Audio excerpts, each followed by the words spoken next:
রাধে কৃষ্ণ বন্ধুরা, কেমন আছেন আপনারা? আশা করি সবাই ভালো আছেন। আজকে আবার একটা নতুন ভিডিও নিয়ে হাজির হয়ে গেছি। ভিডিওটি শেষ অবধি দেখার অনুরোধ রইল।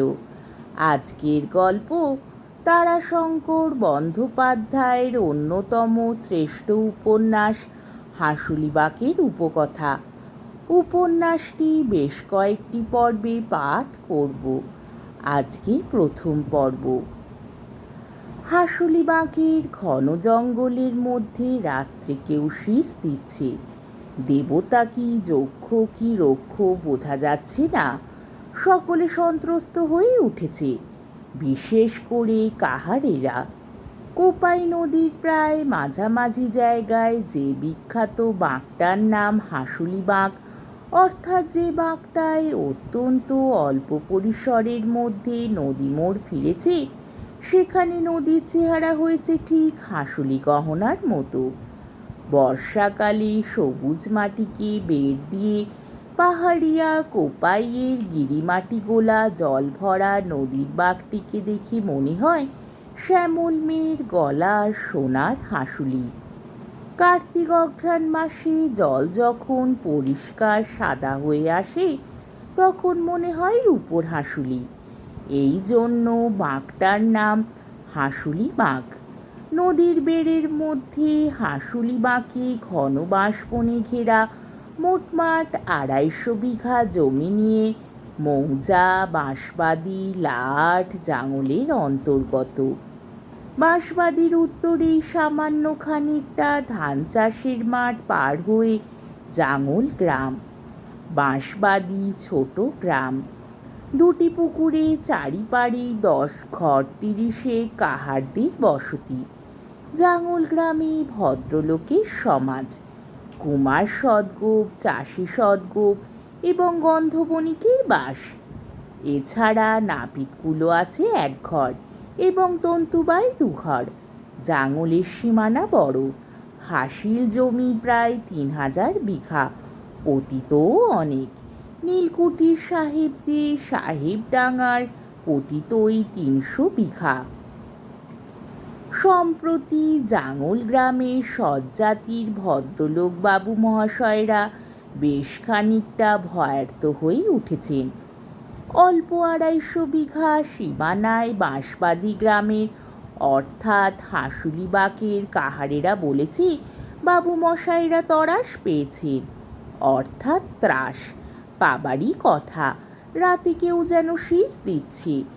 দিন কয়েক শীষ উঠেছিল জাঙল এবং বাঁশবাদির ঠিক মাঝখানে, ওই হাঁসুলিবাঁকের পশ্চিম দিকে প্রথম বাঁকটিতে। বেলগাছ এবং শ্যাওড়া ঝোপে ভর্তি। জনসাধারণের কাছে মহা আশঙ্কার স্থান ব্রহ্মদৈত্যতলা থেকে। তারপর কয়েকদিন উঠেছি জাঙলের পূর্ব গায়ে কোপাইয়ের তীরে কুলকাটার জঙ্গল থেকে। তারপর কয়েকদিন শীষ উঠেছিল আরও খানিকটা দূরে ওই হাঁসুলিবাঁকের দিকে সরে। এখন শেষ উঠেছে বাঁশবাদির বাঁশবনের মধ্যে কোনখান থেকে। বাবুরা অনেক তদন্ত করেছেন। রাত্রে বন্দুকের আওয়াজ করেছেন। 2-1 দিন লাঠি সোঁটা বন্দুক নিয়ে গ্রাম থেকে বেরিয়ে এসে হইচই করেছেন।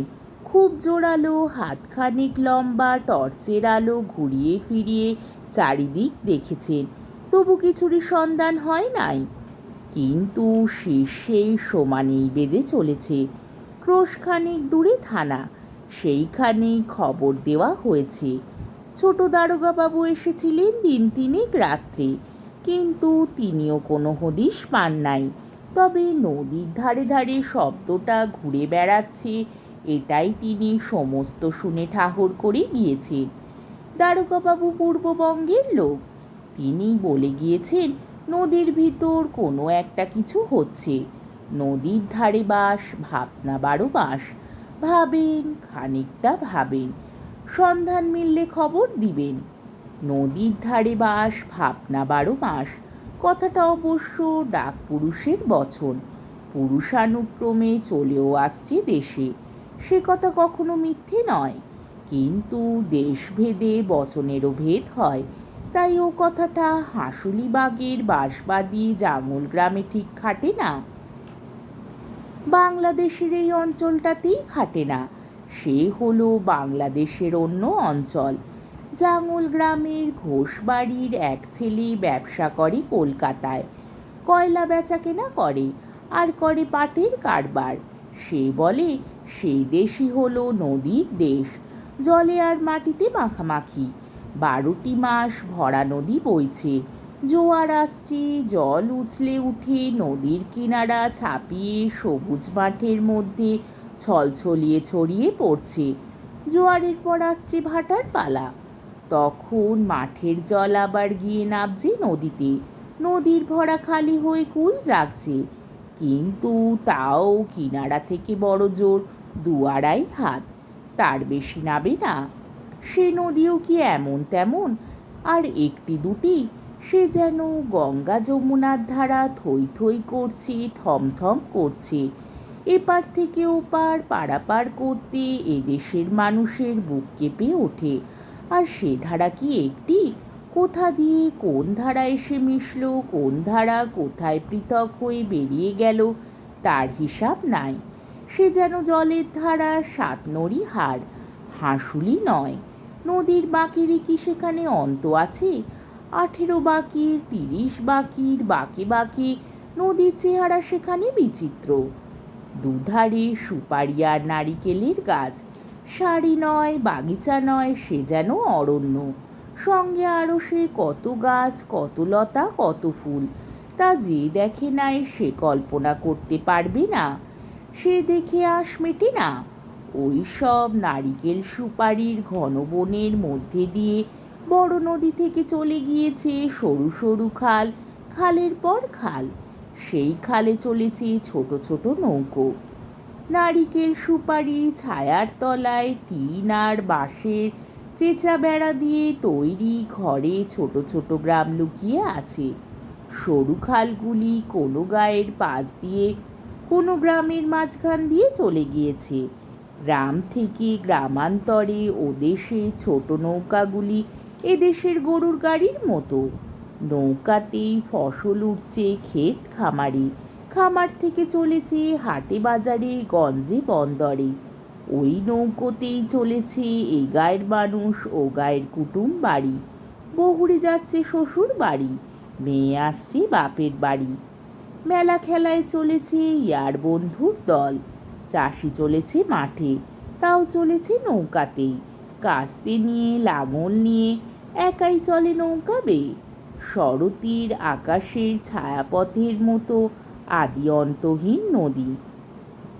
সেই নদীতে কলার মোচার মতো ছোট নৌকার মাথায় বসে বা হাতে বা বগলে হাল ধরে ডান হাতে আর ডান পায়ে বৈঠা চালিয়ে চলেছে ঘোষের ছেলে শতমুখে। সে দেশের কথা বলে ফুরিয়ে উঠতে পারে না। এ নদীর ধারে বসে ভাবনার কথাই বটে। ভাবনার কথা বলতে গিয়ে ঘোষের ছেলের চোখে ভয় ফুটে ওঠে, সময় সময় শরীরে কাঁটা দেয়। ওই নদীর 7 নড়িহাড় আরও নিচে গিয়ে এক হয়ে মিশেছে। তখন আর নদীর এপার ওপার নাই। মা লক্ষ্মীর গলার সোনার 7 নড়ি হয়ে উঠেছে যেন মনসার গলার অজগরের বেল। নদী যেখানে অজগরের মতোই ফুঁসছে, ঢেউয়ে ঢেউয়ে ফুলে ফুলে উঠছে, যেমন হাজার ফনা দুলছে। এরই মধ্যে কখনো ওঠে আকাশে টুকরো খানিক কালো মেঘ। দেখতে দেখতে বিদ্যুতের ঝিলিক খেলে যায় তার উপর, যেন কেউ আগুনে পড়া হাতের আঙুলের ঘা মেরে বাজিয়ে দেয় ওই কালো মেঘের বিষম ঢাকির বাজনা। সে বাজনায় তার মাথায় জটার দোলায় আকাশ পাতাল দুলতে থাকে। অজগর তখন তার বিরাট অঙ্গ আঁচড়ে আঁচড়ে হাজার ফনার ছোবল মেরে নাচে, ফুঁসিয়ে ফুঁসিয়ে মাতনে মাতে। নদীর জলে তুফান জাগে। সে তুফানে বাড়ি ঘর গ্রাম গোলা গঞ্জ বন্দর মানুষ গরু কীটপতঙ্গ সব ধুয়ে মুছে নিয়ে যায়। আবার তুফান নাই, ঝড় নাই, বাইরে দেখতে শুনতে সব শান্ত স্থির, কোথাও কিছু নাই। হঠাৎ নদীর ধারের গ্রামের আধখানা কাঁপতে লাগলো।